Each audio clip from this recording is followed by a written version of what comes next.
All right. Welcome to the State of Kindness podcast. We are officially live for our first episode.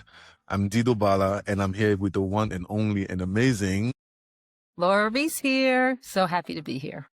Hey, Laura, thanks for doing this. It's been a long time coming. So let's dive in right away, right? So folks are watching us. They know us from multiple platforms and they've known that we've done some work together for a little while now, but we've been working behind closed doors, getting ready to launch this. And for those who have been asking, thank you for asking and being patient. The time has come for us to officially start to tell the world what we've been working on. And for those who don't know us, thanks for tuning in. This is the first episode of the State of Kindness podcast, and we are going to dive into why we're here, who we are, and what the goal of the podcast is.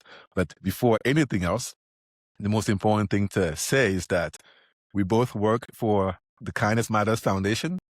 I am the CEO of the foundation, and I am excited for the work that we're doing globally around the world.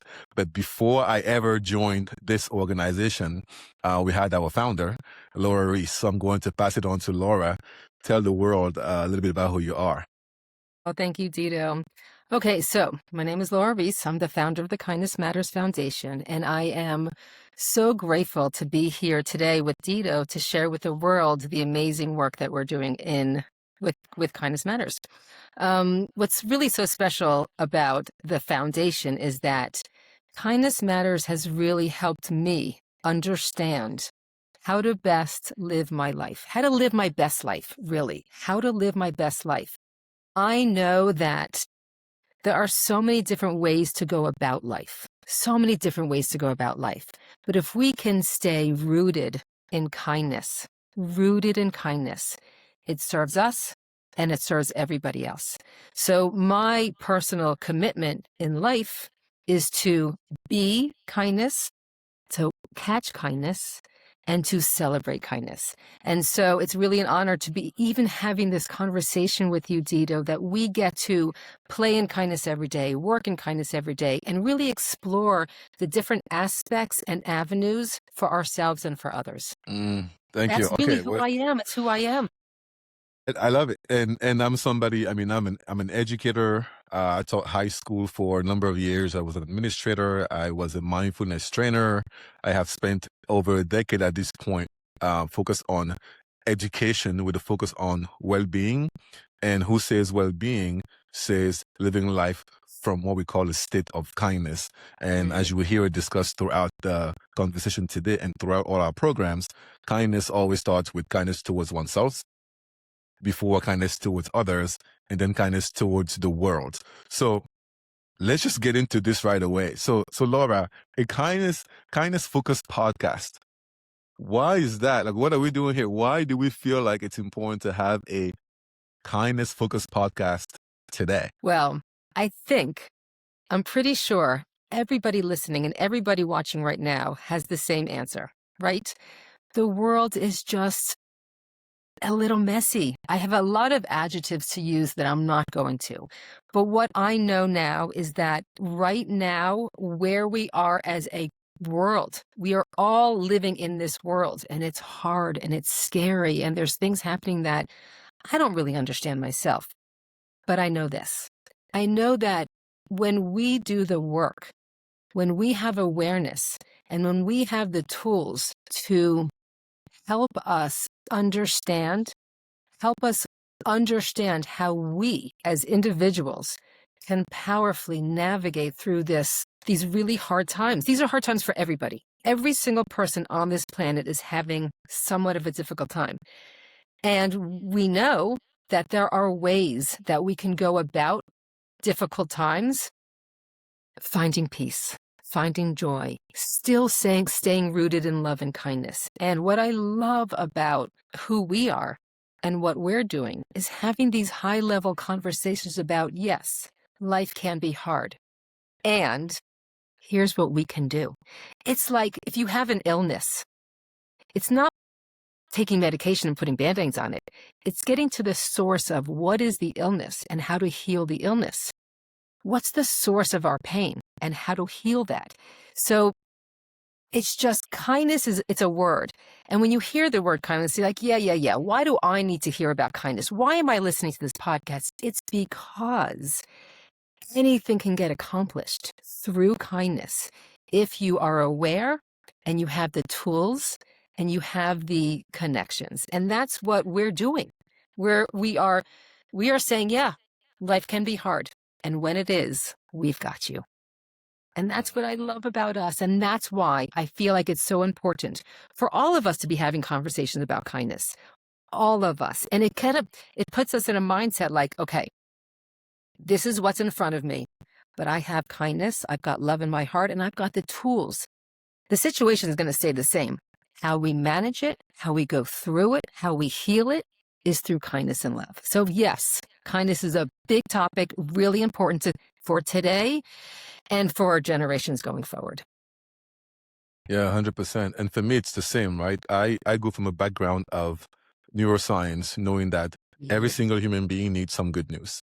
If you're listening right now and you're driving, you need some good news. If you're listening and you're in your car or at the barber shop or at home watching on the computer or on YouTube, you need some good news. If you watch the news this morning, you need some good news.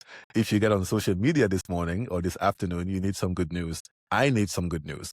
So it starts with that, knowing that everyone needs and could use some good news every now and then, especially today. The second reason why this podcast today, right now, is extremely important is that anybody who understands how the brain works knows that we all have a negativity bias.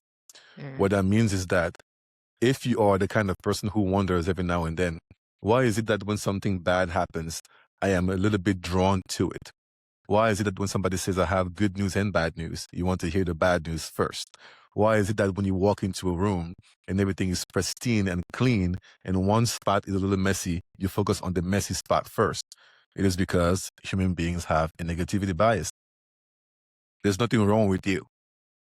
We all go through it, and we go through it because our brains are designed to keep us safe from the negative. So in order to keep yourself safe from the negative, you got to see the negative first, right? So this is all normal. But the problem is that because our brains are always scanning the world looking for the things that are not working, the folks who want to hijack our brains are doing a really, really good job feeding that part of our brain. And that's why if you get on your social media platform, typically you will see more negative news. That's also why if you're watching the news and you hear breaking news, typically it's something negative. That's why when something is burning, they show it in HD to make sure that all day you are glued to it. So knowing that that's the case, we have a lot of work to try and balance things out. Since the bad news is there and is being showcased every single day, we tend to forget that the good news is also here. And you got to train yourself to accept that we do have a negativity bias and then find the positive. Find the kindness in your everyday life, in your experiences with your friends, with your family, overseas. Look for the kindness. It's there. You just need to train yourself to look for it. And so we're hoping that through these conversations, we can, one, bring some good news to you. Two, highlight the fact that kindness still exists, is there. Three, remind everyone that kindness is within us. You don't need to pay anyone or spend anything to have access to kindness. You have access to it right here, right now, at all times. And like Laura said, while you don't control what happens around you all the time, you certainly can always control what you do about it. And we hope that through these conversations, we can hold space for ourselves and for you to tap into that internal kindness, even when things are not going well around you. So beautiful, Dido. As I'm listening to you, as I'm listening to you, I'm taking it in myself. I'm listening too. And what I want to share with you is that the negativity bias, I feel like it's an important thing to have.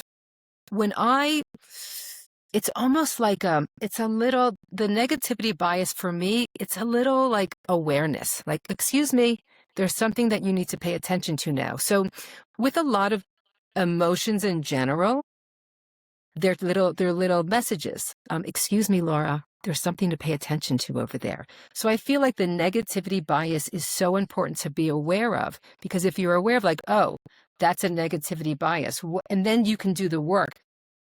I recently saw a homeless person on the street. And I went to like get a job. Why aren't you? Like I did that. I had the negativity bias. I was being critical. And so I was aware that I was doing that. And I thought, okay, this is a moment for me to now pray for that person. I actually reached out to a local food bank to see how I could participate. We're human beings. We're going to have the negativity bias. And it's a message for us to say, pay attention, or even reframe in this moment and maybe send some love or do something. Instead of staying in the negativity, we have awareness and we can do something about it. So I love the negativity bias conversation, because it makes me feel like I'm a human being.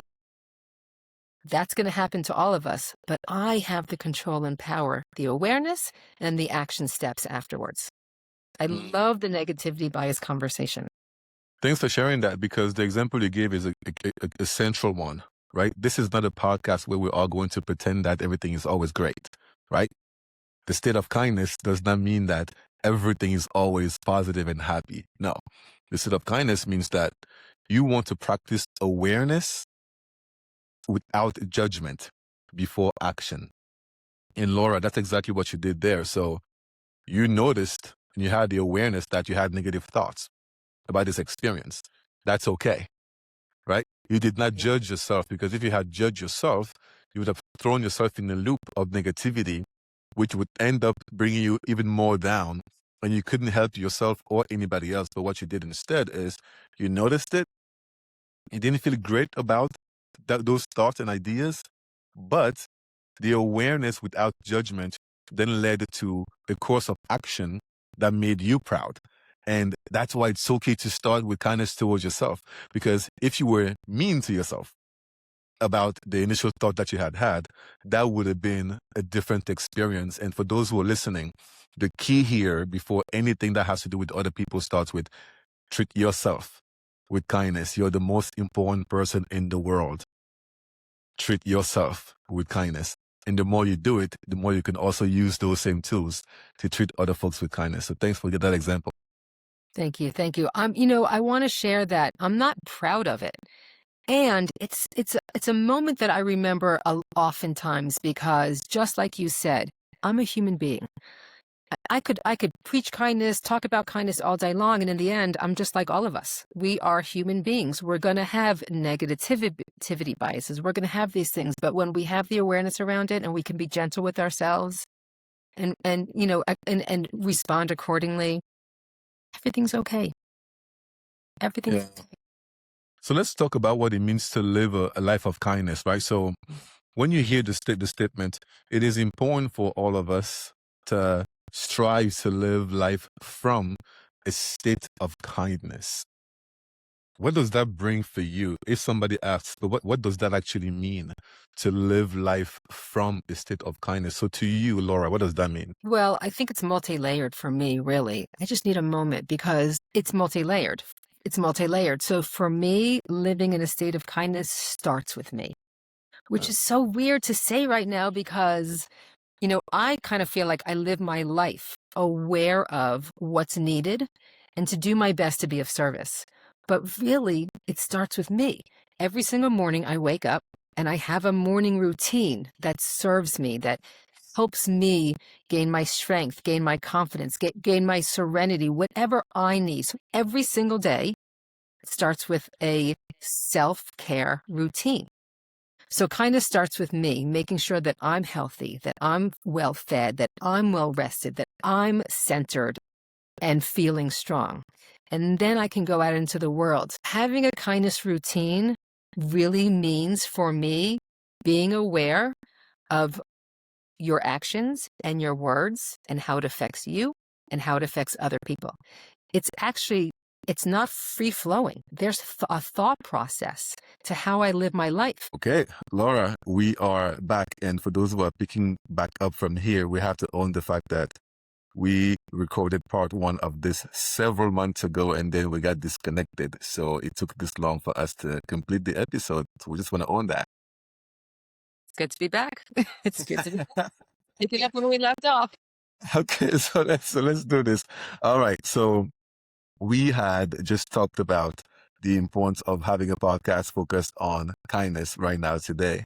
And the question that we want to dive into right now is the following. We are telling folks that it is important to live life from a state of kindness.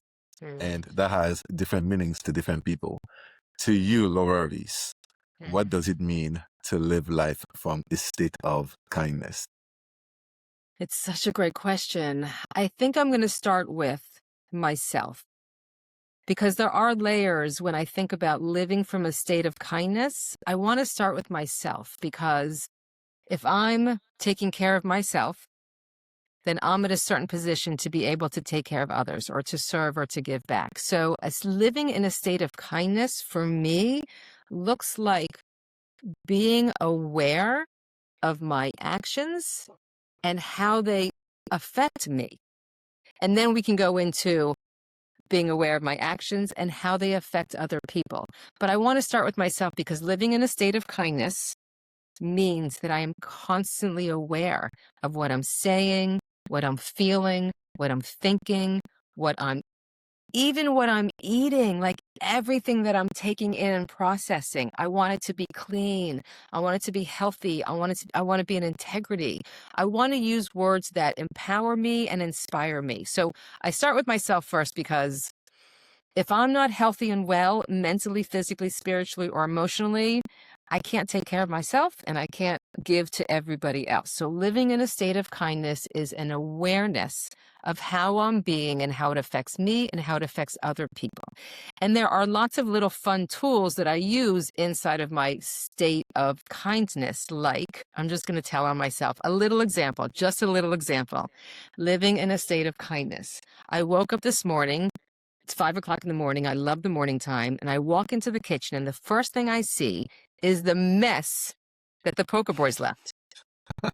Poker boys. The poker boys, why do I need to wake up to a mess? Like, I don't want to be dramatic. It wasn't that messy, but it was enough that was my first feeling. And then I thought, wait a second. I am so grateful that my husband has created a group of men that he can be with every month to laugh and tease and, bond with, so that the rest of the week he has this light about him and this. So I started cleaning up the pizza mess, thinking, I'm so grateful my husband I'm so grateful for poker night. I'm so grateful that my husband gets to wake up today feeling good. There's a little poker mess. So it's just living from a state of kindness. I have to be responsible for what I think, what energy goes in, what I'm processing. So I went from a little annoyed to grateful for that. So that's just like one little example of how I keep my state of kindness flowing. Thank you, Laura. I mean, I think we'll forever imagine or visualize you scrubbing and cleaning the pizza mess after the poker, but being so grateful. Hey, there's only one Laura Reiss. So thanks for that example. When I think about the living life from a state of kindness, I also start with the importance of treating myself with kindness. And for me, the way we try to teach it to folks is living life from a state of kindness is learning how to notice all feelings, all emotions that come through you and hold space for those emotions without judgment so that you can regulate your nervous system. And I say that specifically because in order for me to treat myself with kindness, I need to have a nervous system that is regulated. I can imagine that if I were you, when I first saw the mess, my nervous system was not regulated. And it took you doing something, maybe shifting perspective, maybe taking a deep breath, maybe asking yourself, but what's behind the mess? There's something you did, no matter how quickly. There's a practice, there's a tool that you used that then led to your nervous system being a little more regulated. And then you were able to practice gratitude. So For me, it's the same. So I always ask myself the question, what are the things that I need to do in my life in order to have a nervous system that is regulated?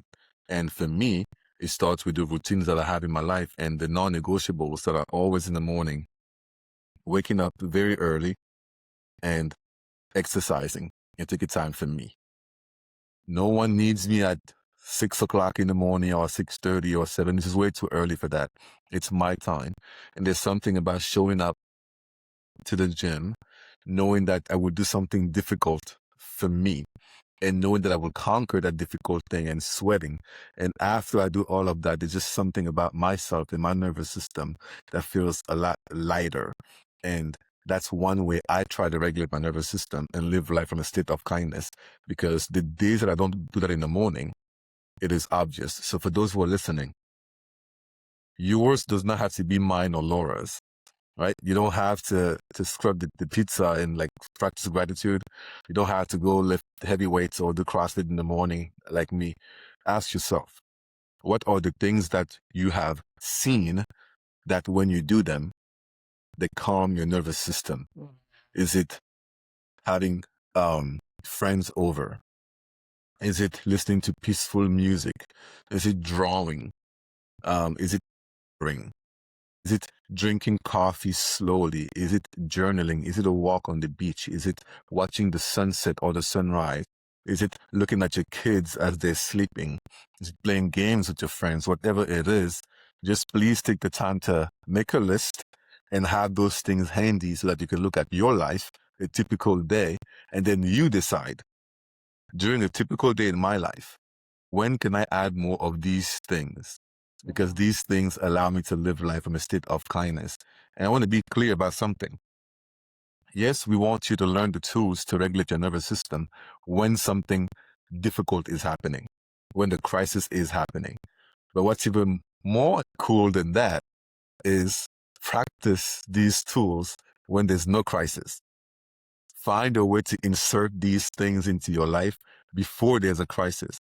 And the promise is the more you do that, the more you train your brain to be less regulated, more emotionally regulated, so that when there's a crisis, you're more ready, you're more prepared to manage the crisis without being as triggered as if you didn't have the practice. Beautiful. I'm already I'm making my list right now of all of the regulation tools I need. And I'm noticing a lot of my attention now is when I'm on the road. I'm thinking, when I'm on the road, what are the tools I want to use? Because right now, it's a little crazy out there. They're all out, they're all driving, and they're not all good drivers. So as you're talking, I'm thinking, oh, when I'm on the road, I'm going to use breathing. I'm starting to already think about the tools I'm going to use to help me during those difficult times, and I'm going to make a list. Okay, well, that's amazing. We are going to wrap this episode here because it's just the first one. There's so much more coming. We have many, many more guests of all ages, all experiences. We're going to have students, we're going to have parents, educators, neuroscientists, yoga instructors. So many folks we're going to be dropping some knowledge, some experience, some tools you can all use to practice more kindness towards yourself and towards others. So, Laura, as we close the first episode of the State of Kindness podcast, what's your last word for the ones who are listening? Well, I am so grateful to be here, and I am so grateful to be sharing all of the kindness with everyone in the world. Thank you, Laura. And for those who are listening, make sure to follow us on social media at Kindness Matters 365 and km365.org for the website, and share the podcast with someone. And like we said, this is just episode number 1. Number 2, 3, 4, 5, 6, and so many more are coming. Between now and then, practice kindness towards yourself, towards others, and towards the world. Thanks for listening.